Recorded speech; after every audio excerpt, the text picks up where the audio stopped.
Thinking ఏంటి అని అంటే కనుక, బైబిల్లో రిజరక్షన్ గురించి కాన్ఫిడెంట్ గా, క్లియర్ గా ఇచ్చినటువంటి ఎర్లియస్ట్ టీచింగ్ ఏంటి, ఎర్లియస్ట్ రైటింగ్ ఏంటి అని ఆలోచిస్తే ఇట్స్ నాట్ గాస్పుల్స్. ఎందుకంటే gospels were written probably late 50s or early 60s అప్పుడు రాశారు. 58, 60 ఆ ప్రాంతాల్లో రాసుకుంటూ వచ్చారు గాస్పుల్స్. ఇక జాన్ అయితే కనుక 90లో రాసుకుంటూ వచ్చారు. డెఫినెట్ గా నెరేటివ్ గా గాస్పుల్స్ లో మనకి జీసస్ క్రైస్ట్ యొక్క రిజరక్షన్ గురించి ఉన్నది. అయితే దీనికంటే ముందుగా రిజరక్షన్ అనేది జరిగింది, రిజరక్షన్ అనేది చాలా ప్రాముఖ్యము అని ఎర్లియస్ట్ టీచింగ్ మనకు కనబడేది కొరింథీయులకు రాసినటువంటి పత్రికలో, Paul's letter to the Corinthians. అక్కడ మనకి కనబడుతుంది అనమాట.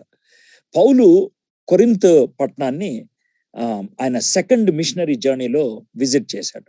సో దట్ ఈస్ బిట్వీన్ 51, 52 ఆ టైంలో ఆయన విజిట్ చేశాడు. థర్డ్ మిషనరీ జర్నీ ఎఫెసస్ లో ఉండిపోయాడు. దట్స్ బిట్వీన్ 53 అండ్ 56 ఆ టైంలో.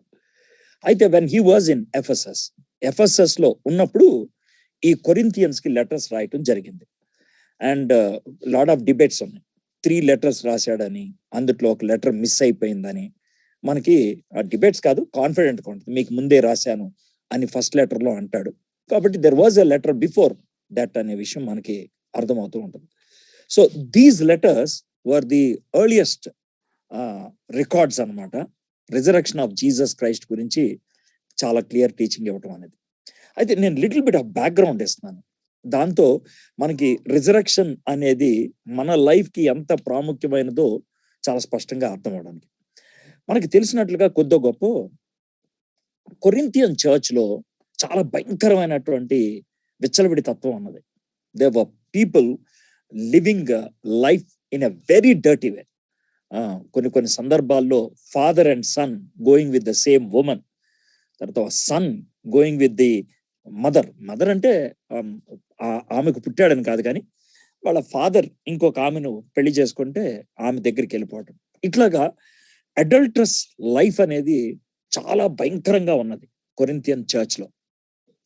అయితే వాళ్ళకి ఈ రిజరక్షన్ గురించి రాస్తున్నప్పుడు there are 2 things he was trying to communicate to them. ఒకటేంటంటే, ఇలాంటి పాపాల నుంచి ఒక వ్యక్తి బయటికి రావాలంటే the ultimate power is needed, and that power is found in the resurrection of Jesus Christ. So ఆ పవర్ని గనక మీరు ఆశ్రయించగలిగితే డర్టియెస్ట్ పాసిబుల్ లైఫ్ జీవించేటువంటి వాళ్ళు కూడా చేంజ్ అవుతారు. They can change. So that is one thing he wanted to communicate. రెండోది ఏంటంటే, there were few good believers. వీళ్ళు పాపం చాలా కష్టపడిపోతున్నారు, మిగిలిన వాళ్ళు ఇష్టం వచ్చినట్లు జీవిస్తా ఉన్నారు. అయితే వాళ్ళకి అష్యూరెన్స్ ఏంటనంటే, మన దేవుడు రిజరెక్ట్ అయ్యాడు కాబట్టి మీరు కష్టపడింది ఏది కూడా వేస్ట్ అయిపోదు, it won't go in vain. అది 15th chapter towards the end రాసుకుంటూ వస్తాడు. So these were the 2 ultimate purposes to write about resurrection అన్నమాట. ఇప్పుడు ఇది మనకి ఎలా వర్తిస్తుందో చెప్తున్నాను. There are 2 kinds of people అనుకుందాం. ఒక కైండ్ ఆఫ్ పీపుల్ ఎవరంటే, they were struggling with their weaknesses, they are having their own insecurities, they are having their own confusion. So ఈ కన్ఫ్యూజన్ గురించి కానీ, ఇన్సెక్యూరిటీస్ గురించి కానీ, వాళ్ళకు ఉన్నటువంటి హార్డ్ కోర్ ఇష్యూస్ కానీ, వీక్నెసెస్ కానీ, వీటిని ఓవర్కమ్ చేయడానికి పవర్ ఆఫ్ రిజరెక్షన్ కావాలి. This is one section of people. ఇంకొక విధంగా ఆలోచించాలంటే, కొంతమంది పాపం చాలా కష్టపడతా ఉంటారు, మిగిలిన వాళ్ళు లైఫ్ని ఎంజాయ్ చేస్తూ ఉంటారు.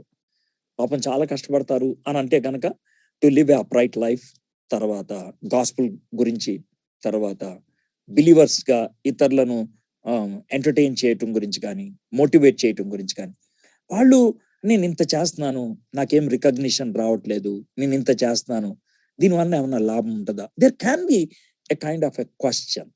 అయితే వాళ్ళకి కూడా ఈ మాట వర్తిస్తుంది. డోంట్ వరీ, దేవుడు పునరుద్ధానుడయ్యాడు, మరణం యొక్క ముళ్ళు విరిచేశాడు, కాబట్టి ఎవ్వరికి ఆయన బాకీ ఉండడు. Whatever you are doing, it will be credited. It will be taken into consideration. So ఈ 2 ఆస్పెక్ట్స్ ని మనము ద పవర్ ఆఫ్ రిజరెక్షన్ లో, ద కాన్సెప్ట్ ఆఫ్ రిజరెక్షన్ లో మనం చాలా స్పష్టంగా చూడగలుగుతాం. సో ఎర్లియస్ట్ రైటింగ్స్ మనకి కొరింథియన్స్ లెటర్స్ లో కనబడుతుంది. సో దాంట్లో ద హోల్ చాప్టర్, పూర్తి అధ్యాయం రిజరెక్షన్ గురించి ఇచ్చింది 15th chapter, first Corinthians 15th chapter. ఆ చాప్టర్ మొత్తం కూడా ఈ రిజరెక్షన్ గురించే రాసుకుంటూ వచ్చాడు అనమాట. మొదటి 11 వచనాల్లో అంటే the whole concept of resurrection ఇచ్చి 12వ వచనం నుంచి ఒకవేళ రిజరెక్షన్ జరగకపోతే ఏమై ఉండేది, రిజరెక్షన్ జరగకపోతే మనకి నిరీక్షణ ఉండేది కాదు. రిజరెక్షన్ జరగకపోయినట్లయితే మా బోధలు అబద్ధమై ఉండేది. రిజరెక్షన్ జరగకపోయినట్లయితే మన పాపాలకి క్షమాపణ లేదు. రిజరెక్షన్ జరగకపోయినట్లయితే అసలు సువార్తే లేదు. రిజరెక్షన్ జరగకపోయినట్లయితే యేసయ్య రక్షకుడే కాదు. సో ఇవి ఆయన చెప్పుకుంటా వస్తా ఉన్నాడు. So this is what we can understand. So what exactly is the concept? How this resurrection can bring a change in a person's life అనే దాన్ని చూడటానికి first 11 verses, first Corinthians chapter 15 first 11 verses ని 3 headings కింద నేను చూద్దాం అనుకుంటున్నాను. It will be a plain reading and I will give few thoughts అనమాట. It will be just plain reading and few thoughts అనమాట. First Corinthians chapter 15 verses 1 to 3 చదువుతున్నాను. మొదట, మరియు సహోదరులారా, నేను మీకు ప్రకటించిన సువార్తను మీకు తెలియపరుచున్నాను. మీరు దాన్ని అంగీకరించితిరి, దాని యందు నిలిచి ఉన్నారు. మీ విశ్వాసము వ్యర్థమైతేనే గాని నేను ఏ ఉపదేశ రూపముగా సువార్త మీకు ప్రకటించుదునో ఆ ఉపదేశమును మీరు గట్టిగా పట్టుకుని ఎడల ఆ సువార్త వలననే మీరు రక్షణ పొందువారై ఉందురు. నాకీబడిన ఉపదేశం మొదటి మీకు అప్పగించితిని. అదేమనగా, లేఖనముల ప్రకారము క్రీస్తు మన పాపముల నిమిత్తము మృతి పొందెను, సమాధి చేయబడను. నౌ ఈ 3 verses లో Paul is defining and clearly describing what is gospel. సువార్త అంటే ఏంటి, ఆయన చెప్తున్నటువంటి సువార్త ఏది, చాలా క్లియర్ గా, ఒక విధంగా చెప్పాలంటే డెఫినిషనల్ అంటారు అనమాట, ఫౌండేషన్ అని అంటూ ఉంటారు అనమాట. సో ద గాస్పెల్ అనేది ఈ 3 verses లో చెప్తా ఉన్నాడు. What is gospel? గాస్పెల్ అని అన్నప్పుడు మనకున్నటువంటి వరిని తొలగించేది gospel. It can be positive or it can be negative. For example, corona టెస్ట్కి వెళ్ళినప్పుడు negative report is good news. Pregnancy టెస్ట్కి వెళ్ళినప్పుడు positive report is good news. So it can be negative or it can be positive. But that news elevates us. That news gives us joy. That news removes apprehensions and confusion. మనకు ఉండేటువంటి భయాలు, ఆందోళన తొలగించేది. దాన్ని మనము సువార్త అని అంటాం. అయితే let me tell you one thing. సువార్తకు ఉన్నటువంటి ఒక భయంకరమైన విషయం ఏంటంటే, నీకు ఒక మెసేజ్ వచ్చింది. That message technically is good, technically it elevates you. అది చెప్పాలంటే చూడంగానే అది చాలా మంచిది అని అర్థమైంది. But if you are not sure whether that is truth or not, అది సత్యమా కాదా అనేది తెలియకపోతే ఎంత భయంకరంగా ఉంటుందో ఆలోచించండి. It will be very worse. Example చెప్పాలంటే, అమ్మా నాకు రిపోర్ట్ గురించి తెలిసింది, నీ రిపోర్ట్ నెగిటివ్ అంతా, ఇంకా అఫీషియల్ గా రాలేదు నీ దగ్గరికి, బట్ సూచాయిగా ఒక ఆయన చెప్పాడు నెగిటివ్ అంటాను. నీకు ఇమీడియట్ గా ఎక్స్ప్రెస్ చేయు. ఒక విధంగా లోన కొంచెం ఆనందం ఉన్నా there is a little bit of doubt, final గా రిపోర్ట్ రాని నా దగ్గరికి అనేది. ఎందుకనంటే unless and until you believe the news it cannot become good news. Hope I'm making a sensible statement. Unless and until you believe the news it cannot become good news.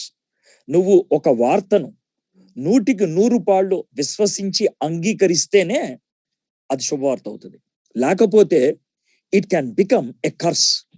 ఎందుకంటే అది లేనప్పుడే బాగుండేది, మీరు వేరే విధంగా ప్లాన్ చేసుకొని బతుకుతూ ఉండొచ్చు. సో ఆ డౌట్ క్రియేట్ అయ్యేటప్పటికి యు కాంట్ ఎంజాయ్. చాలా మంది నామినల్ క్రిస్టియన్స్ ఈ కేటగిరీకి చెందిన వాళ్ళు. చాలా మంది నామినల్ క్రిస్టియన్స్ ఏంటి అని అంటే, technically they know what is gospel, intellectually they know what is gospel.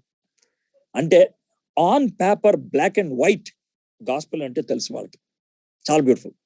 But one thing ఏంటంటే, it hasn't become reality in their lifes. తమ యొక్క జీవితంలో అది రియల్ అవ్వలేదు.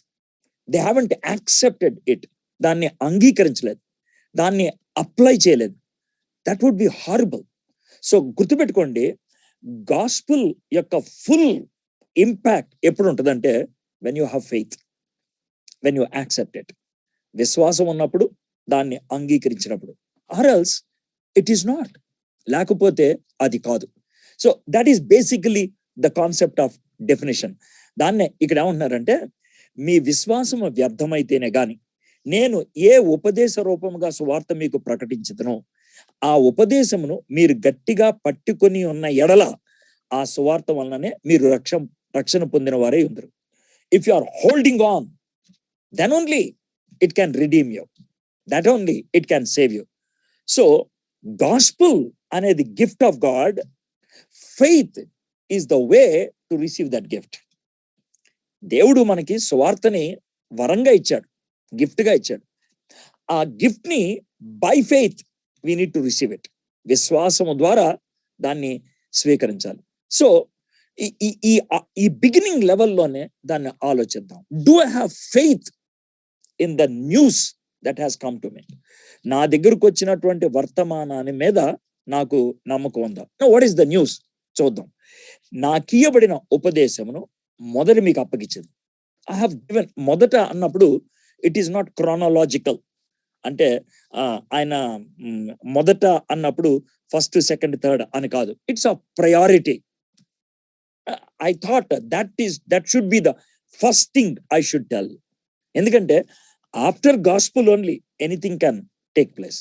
సువార్త ద్వారా నువ్వు క్రీస్తు దగ్గరికి ఆకర్షించబడతావు. ఆ తర్వాత మిగిలిన టీచింగ్ అంతా వర్క్ అవుతుంది. అందుకని ఉపదేశమును మొదట మీకు అప్పగించితిని. అదేమనగా, వాట్ ఈస్ దట్ గాస్పుల్? లేఖనముల ప్రకారం. It is scriptural. It is scriptural. ఇది గాల్లోంచి వచ్చింది కాదు. It is planned. It is having prophetical base. ప్రవచనాత్మకమైనటువంటి ఆధారం ఉన్నది. లేఖనముల ప్రకారము క్రీస్తు మన పాపం నిమిత్తము మృతి పొందెను, సమాధి చేయబడు. Jesus Christ dying is for a reason, for a purpose.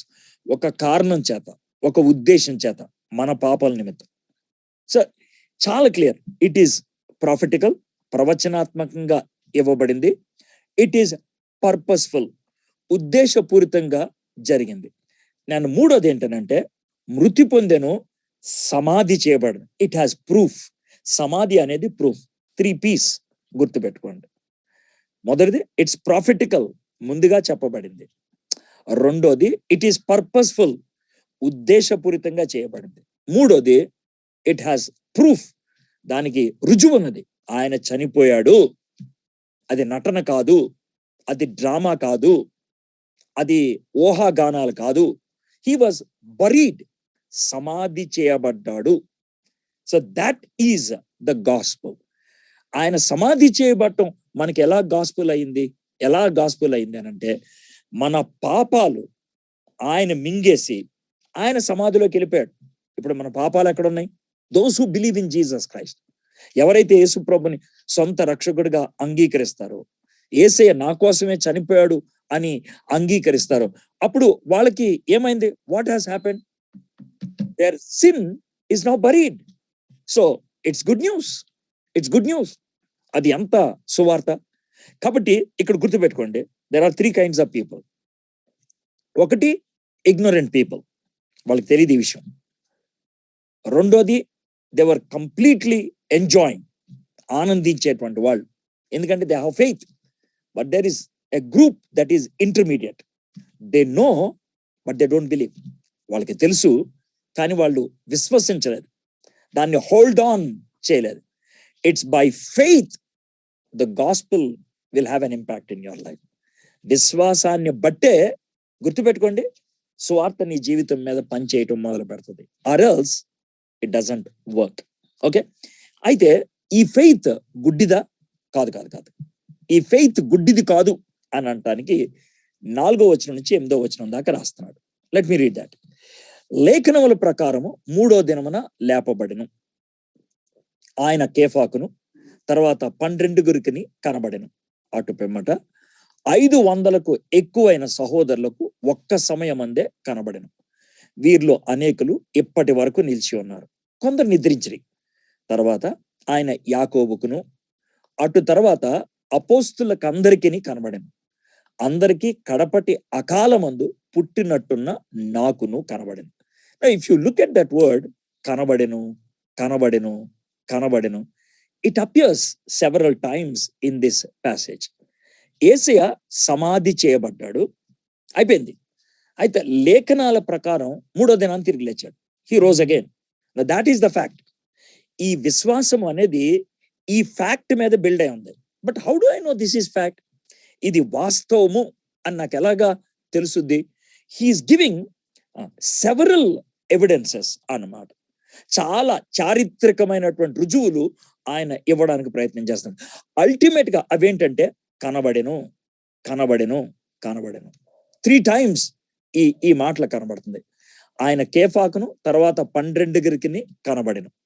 అటు పిమ్మట 500 ఎక్కువైన సహోదరులకు ఒక సమయమందే కనబడెను. వీరిలో అనేకులు ఇప్పటి వరకు నిలిచి ఉన్నారు, కొందరు నిద్రించిరి. తర్వాత ఆయన యాకోబుకును అటు తర్వాత అపోస్తులకందరికీ కనబడెను. అందరికీ కడపటి అకాలమందు పుట్టినట్టున్న నాకును కనబడెను. 4th గా తనకు అప్లై చేసుకున్నాడు. 4 times ఈ మాట ఉపయోగిస్తున్నాడు, కనబడ్డాడు అని. గుర్తుపెట్టుకోండి, the disappearance of the body of Jesus Christ is not used as an evidence. యేసు ప్రభు యొక్క శరీరం కనబడట్లేదు, సమాధి ఖాళీగా ఉన్నది. మనం చాలా పాటలు రాసాం, ఖాళీ సమాధి అనేటువంటి మాట. I'm not saying that song is wrong. ఆ పాట తప్పని చెప్పట్లేదు, ఇట్స్ రైట్. సమాధి ఖాళీ, ఖాళీ సమాధి అనేది మనకి ఒక గొప్ప విజయాన్ని ఇచ్చేదిగా ఉంటుంది. ప్రపంచంలో ఏ సమాధి అయినా సరే నింపు ఉంటుంది. ఒకే ఒక్క సమాధి ఖాళీగా ఉంది, that is the tomb of Jesus Christ. So దాన్ని మనం చాలా సెలబ్రేషన్ తో కాంక్వెస్ట్ గా చెప్పుకుంటూ ఉంటాం. There is nothing wrong. But Paul ఖాళీ సమాధి అని వదిలేయట్లేదు. ఏమంటున్నాడంటే, it is not the mere disappearance of Jesus Christ that is the proof, but the appearance of the resurrected Christ. The disappearance of the body of Christ is not the ultimate proof. The appearance of the resurrected Jesus Christ is the proof. So appearance దాన్ని highlight చేయడానికి ప్రయత్నం చేస్తున్నాడు. ఎందుకు అని అంటే, there are several theories. కొన్ని theories వచ్చినాయి. ఒక థియరీ అప్పుడే మనకు ఉంటుంది. మత్తయి సువార్త 28వ అధ్యాయం 11వ వచనం నుంచి 13వ వచనం దాకా. ఏమని అని అంటే, ఆయన బాడీని ఎవరో ఎత్తుకెళ్ళిపోయారు. సో దట్ ఆ విధమైనటువంటి రూమర్ ని స్ప్రెడ్ అవుట్ చేశారు. అందుకనే Paul had to give this answer. ఎందుకనంటే Paul was writing within the same generation. యేసుక్రీస్తు ప్రభువారు ఉన్నటువంటి కాలానికి, ఆ జనరేషన్ కి, ఆ తరానికి చెందిన వాళ్ళకి రాస్తున్నాడు. కాబట్టి they know it from their memory. అది వాళ్ళ ముందున్న వాళ్ళకి జరిగింది కాదు, వాళ్ళ టైంలో జరిగింది. It happened in their own life span. కాబట్టి ఆయన చెప్తున్నాడు, బాడీ కనబడలేదు అనేది కాదు నా వాదన. రిజరెక్టెడ్ బాడీ ఎంతమందికి కనబడ్డాడు, రిజరెక్టెడ్ బాడీతో ఆయన ఎంతమందికి కనబడ్డాడు. కాబట్టి థెఫ్ట్ థియరీ అనేది ఎవరన్నా తీసుకొచ్చి ఆయన్ని బాడీని ఎవడో ఎత్తుకెళ్ళిపోయాడనంటే దట్ డజంట్ వర్క్. మరి రిజరెక్టెడ్ క్రైస్ట్ ఎలాగా కనబడ్డాడు? అయితే ఆయన ఎవరెవరిని ఉపయోగించాడు? కేఫాకును. ఎందుకనంటే కేఫా, that is Peter, is one of the pillars in the first century church. మొదటి శతాబ్దానికి ఉన్నటువంటి సంఘంలో 3 పిల్లర్స్ ఉండేవాళ్ళు. యాకోబు, పేతురు, యోహాను. వీళ్ళు ముగ్గురు పిల్లర్స్. అందుకనే ఇక్కడ కేఫాకు కనబడ్డాడు అనేటువంటి మాట రాస్తున్నాడు. ఇది రాసే టైంకి యాకోబు, యోహాను, కేఫాలో యాకోబు చచ్చిపోయాడు. James was killed in the 12th chapter of Acts of the Apostles.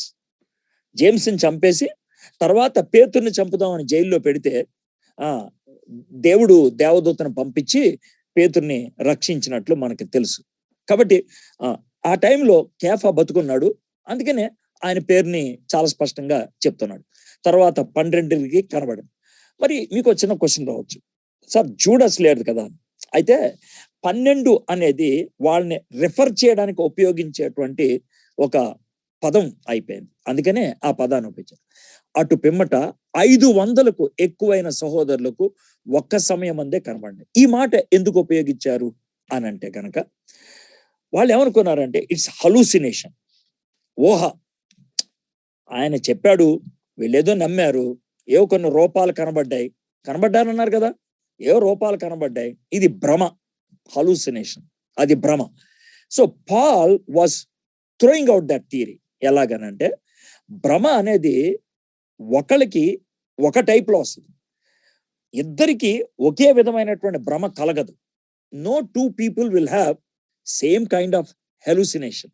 Psychological గా ఆలోచించినట్లయితే ఇక్కడ 500 పీపుల్కి ఒకేసారి ఆయన కనబడ్డాడు. 500 people cannot be hallucinated. No, it's not possible.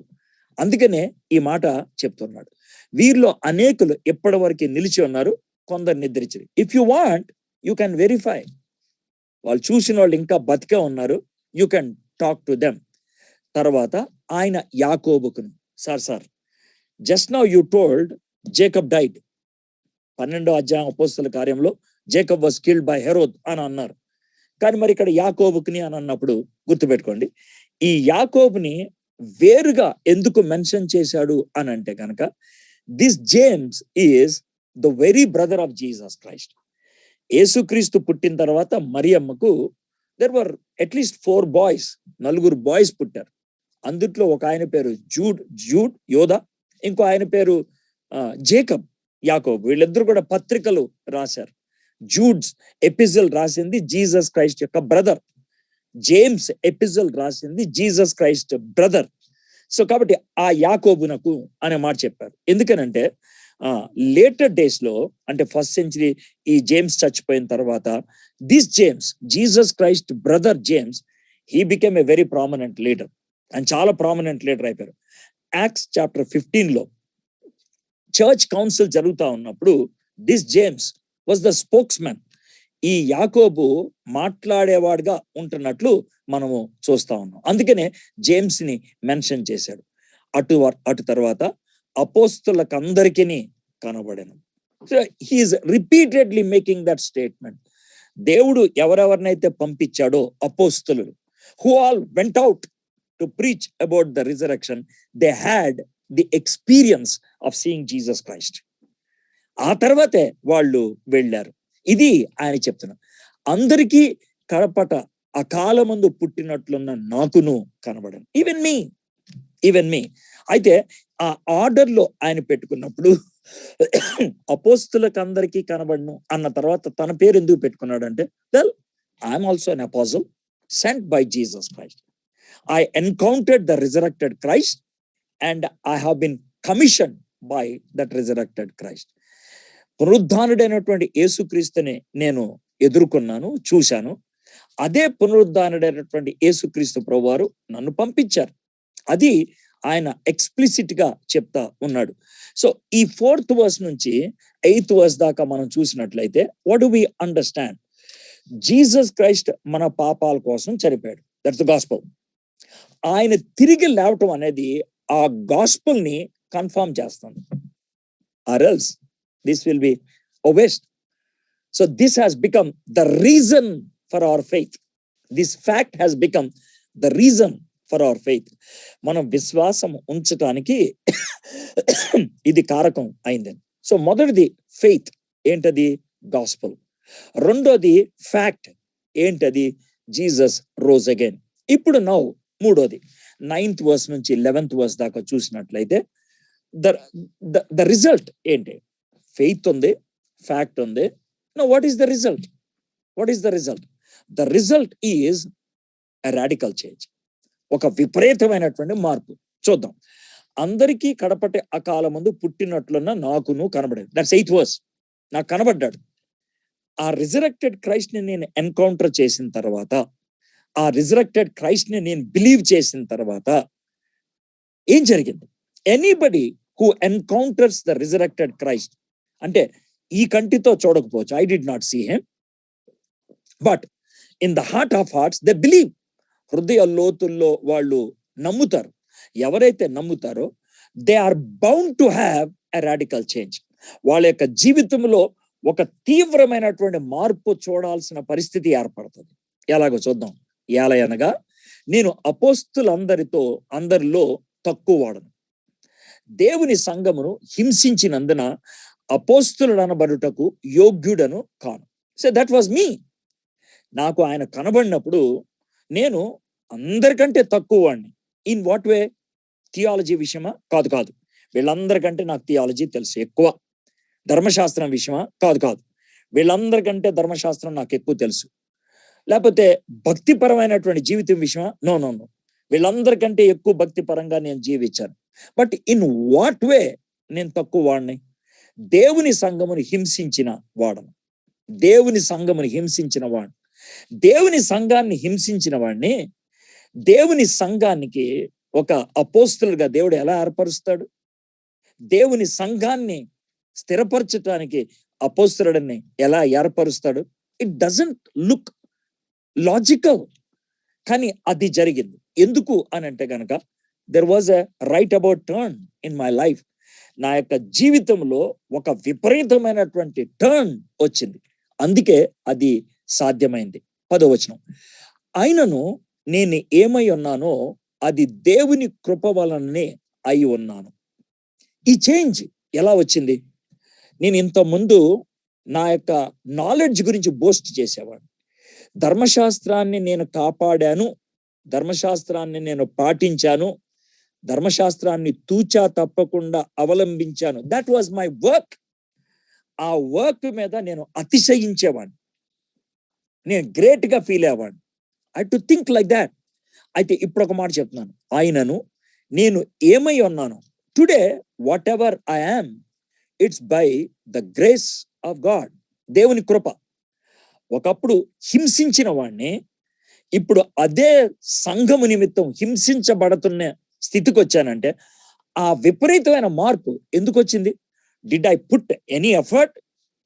Well, it all started in the grace of God. దేవుని కృపలో అది ఆరంభం అయింది.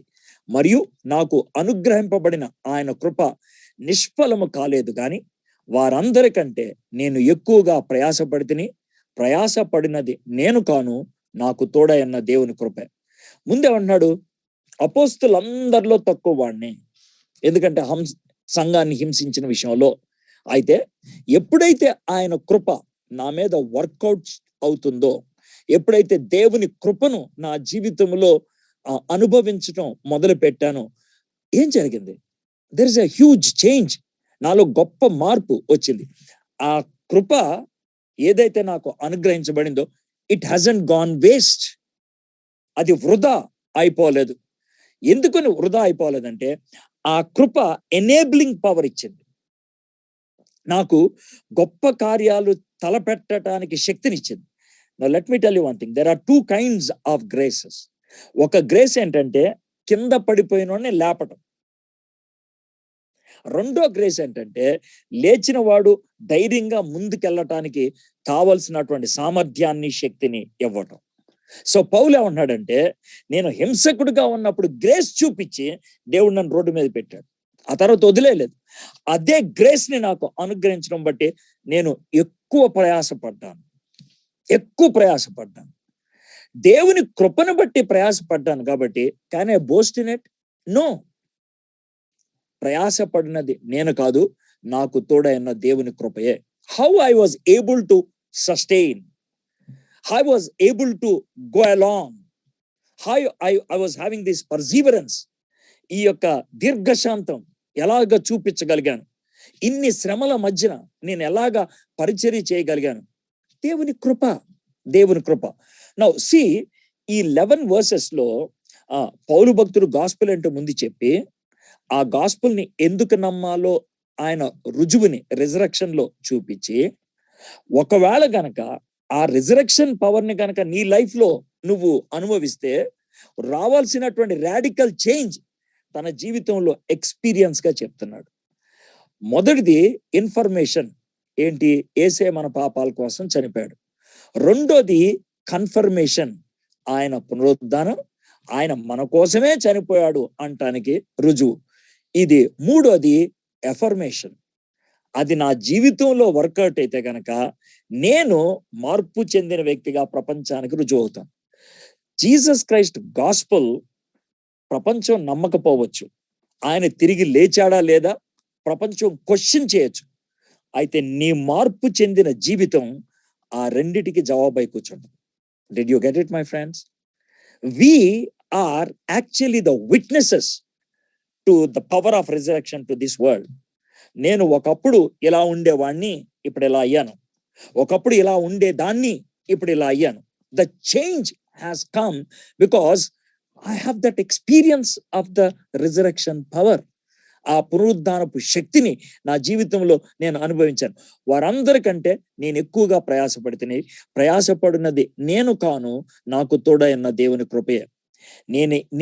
నేనైననేమి వారైననేమి అలాగుననే మేము ప్రకటించున్నాము, అలాగుననే మీరును విశ్వసించుతారు. Now he's bringing all of them into one slot. మనందరినీ ఒకటి చేసేది ఏంటి? మనందరినీ ఒక కామన్ రిమైండర్ లోకి తీసుకురావడానికి కారణం ఏంటి? మనందరినీ కూడా ఒక ప్లాట్ఫామ్ మీద పెట్టేది ఏది? మనందరినీ కూడా ఒక బ్రాకెట్ చేసేది ఏది? It is the fact called the resurrection of Jesus Christ. Christianity is the only world view that is built on resurrection. పునరుద్ధానం మీద కట్టబడినటువంటి ఒకే ఒక విశ్వ దృక్పథం, world philosophy, world view is Christianity, క్రైస్తవత్వం. ఎందుకంటే Christianity stands or falls based on resurrection. యేసుక్రీస్తు యొక్క పునరుద్ధానం మీద అయితే క్రైస్తవత్వం నిలబడుతుంది, అది కాదు అంటే కుప్పకూలిపోతుంది. But let me tell you one thing, resurrection of Jesus Christ is not a mere historical fact. అది కేవలము ఒక చారిత్రకమైనటువంటి వాస్తవం అని కొట్టిపడేసేది కాదు. It's dynamic. అది సజీవమైనది. అది ఒక విధంగా మనలో ప్రభావాన్ని చూపించగలిగేది. It applies even today. It is manifested even today. ఈ రోజు కూడా ఆ రిజరెక్షన్ పవర్ ని బయట ప్రపంచానికి చూపించగలుగుతాం. How? By changing our life in a radical way. మన జీవితంలో ఒక విపరీతమైనటువంటి మార్పుని మనము కలిగి ఉండటం బట్టి. Friends, what is that we have learned from these 11 verses? Earliest Christian world కి ఇచ్చినటువంటి విషయం, యేసుక్రీస్తు ప్రభువారు సిలువ మీద చనిపోయింది ప్లాన్ ప్రకారం. It's prophetical. ఆయన చనిపోయింది ఒక ఉద్దేశంతో, మన పాపాలకి ఆయన క్రయధనం అవ్వాలని, పర్పస్ఫుల్. ఆయన నిజంగా చనిపోయాడా? ఎస్, చనిపోయాడు. దానికి ఒక ప్రూఫ్ ఇచ్చాడు మనకి. That's the gospel. నువ్వు చచ్చిపోవాల్సిన పని లేదు, ఎందుకంటే నీకు బదులుగా ఒక ఆయన చచ్చిపోయాడు కాబట్టి. If you believe that. రెండోది, సరే ఆయన చచ్చిపోయాడు, నాకు వచ్చే లాభం ఏంటి? It is his resurrection that confirms the crucifixion. ఆయన పునరుద్ధానం, ఆయన శిలువ మరణాన్ని స్టాంప్ ఇస్తుంది, అది ధృవీకరిస్తుంది. It is the one that confirms. So ఆ కన్ఫర్మేషన్ కి సెవరల్ ఎవిడెన్సెస్ ఇస్తా ఉన్నాడు. 4 kinds of people have witnessed it. 4 రకాలైనటువంటి మనుషులు దాన్ని విట్నెస్ చేశారు. ఒక రకం ఎవరు? యేసు ప్రభు యొక్క శిష్యులు. రెండోది ఎవరు? 500 మంది సామాన్యులు. మూడోది ఎవరు? తర్వాత విశ్వాసంలోకి వచ్చినటువంటి యాకోబు లాంటి వాడు. నాలుగోది ఎవరు? అందరికంటే నీచ నికృష్టమైనటువంటి జీవితం జీవించిన నాలాంటి వాడు. పౌలు ఇంక్లూడ్ చేసుకుంటున్నాడు తను. This is second part. ఇక థర్డ్ పార్ట్ లోకి వచ్చేప్పుడు, వెల్, నాలో రిజరెక్షన్ పవర్ ఉన్నది అని అంటానికి దీస్ ఆర్ ద చేంజెస్. ఇవి నేను చూపించగలను. నేను హింసకుణ్ణి ఒకప్పుడు, యోగ్యుణ్ణి కాదు ఒకప్పుడు. ఆయన కృపతో నన్ను రక్షించాడు. నెంబర్ 1, ఆయన కృపతో నన్ను ముందుకు తోసుకెళ్ళాడు. ఆయన అందరికంటే ఎక్కువ ప్రయాసపడేటట్లు చేశాడు. తోసింది ఆయన, నన్ను ముందుకు నడిపించింది ఆయన, నాకు ప్రోత్సాహం ఆయన, నా బలం ఆయన, నన్ను నడిపించింది. He is the one. కాబట్టి నేను చాలా స్పష్టంగా చెప్పగలుగుతాను, it's he who brought the change in my life. Then finally he concludes, ఆ కృప నాకే కాదు మీకు కూడా ఉంది. కాబట్టి మనందరం, because of the resurrection of Jesus Christ, we will become one family, one unit. What a beautiful thing it is. Easter day, can we take these words into our heart? మన హృదయంలో తీసుకోగలుగుతాం. Yes, we know what is gospel. Yes, we know that Jesus resurrection is a historical fact. The question is this, అది నీ అప్లికేటరీ fact అయ్యిందా? నీ జీవితంలో అన్వయించుకున్నావు? Could it bring a change in your life? నీ జీవితంలో మార్పు తీసుకురాగలిగిందా? థింకింగ్ లో అవ్వచ్చు, హ్యాబిట్స్ లో అవ్వచ్చు, లైఫ్ స్టైల్లో అవ్వచ్చు, రిలేషన్షిప్స్ లో అవ్వచ్చు. Whatever it is, the power of resurrection has an impact. మన జీవితం మీద ప్రభావం చూపిస్తుంది.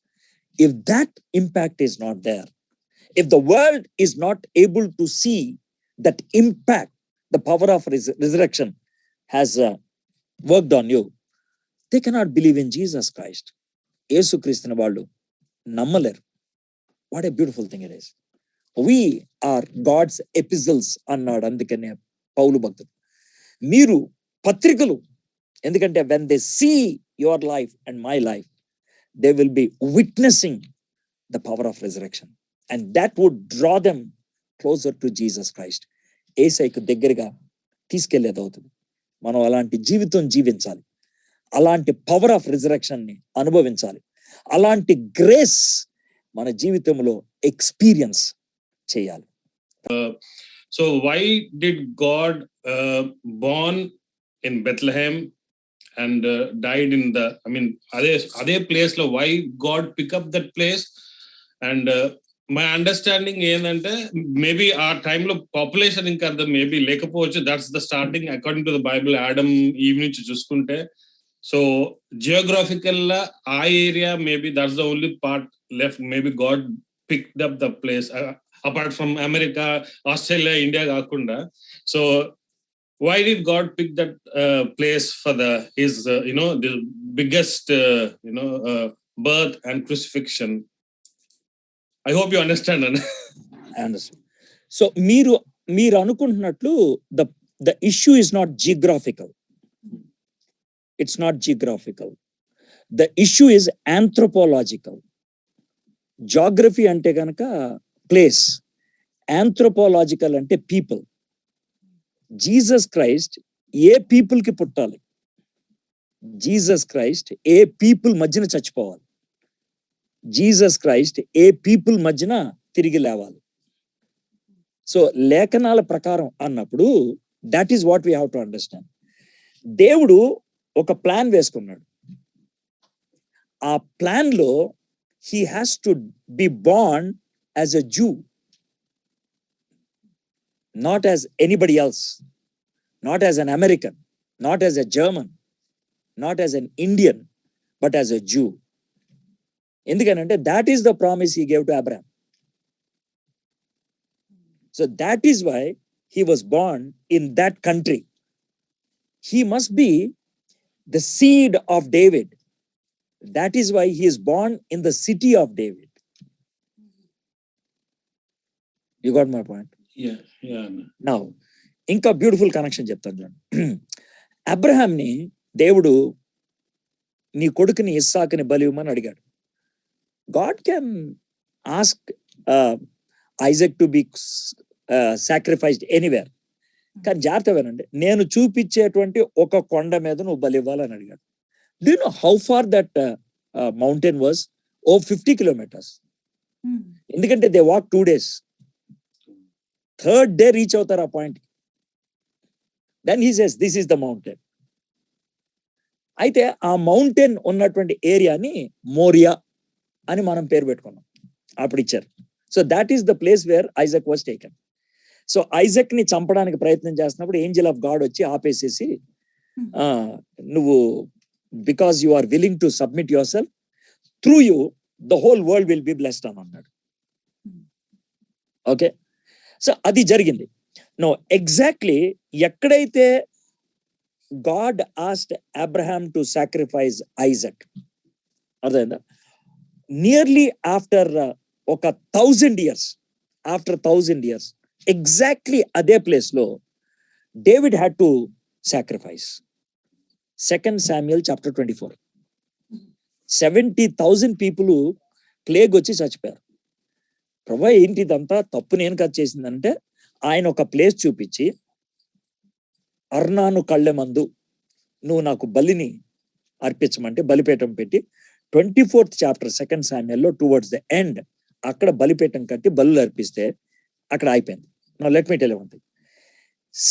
2 Corinthians chapter 3 verse 1 లో ఎక్కడైతే డేవిడ్కి దేవుడు ప్రత్యక్షమయ్యాడో కరెక్ట్ గా అక్కడ మోరియా ప్రాంతంలో సోలమన్ టెంపుల్ కట్టాడు. Do you see that picture? Yeah. So it is not random.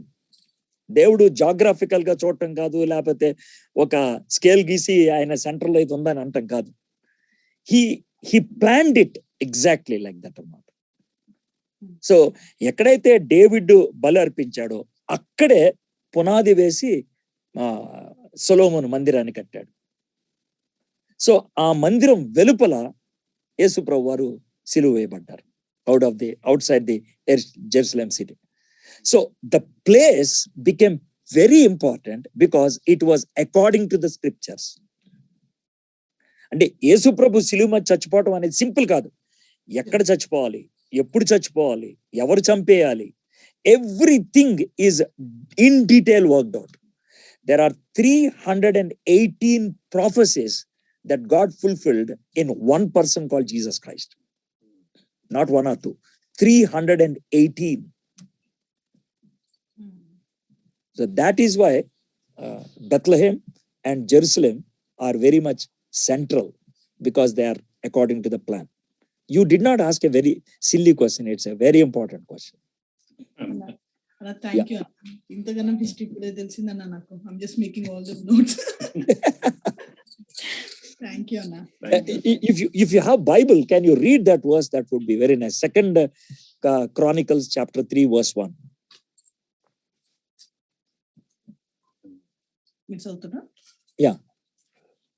2 Chronicles chapter 3 verse 1.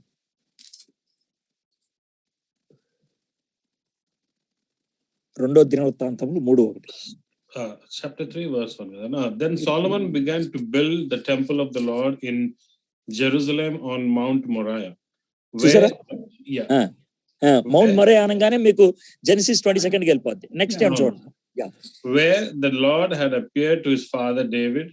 It was on the threshing floor of Aruna, the Jebusite, the place provided by David. ఎంత beautiful గా ఉందో. So there are two historical persons that are very much essential. ఒకటి ఏంటంటే the father of Judaism, Abraham, the king of Jews, David. ఈ ఇద్దరు. Jesus is called son of David. Jesus is also called son of Abraham. So అందుకనే anthropological is very important. It's not geographical. Geography comes much later. It's anthropology that is important.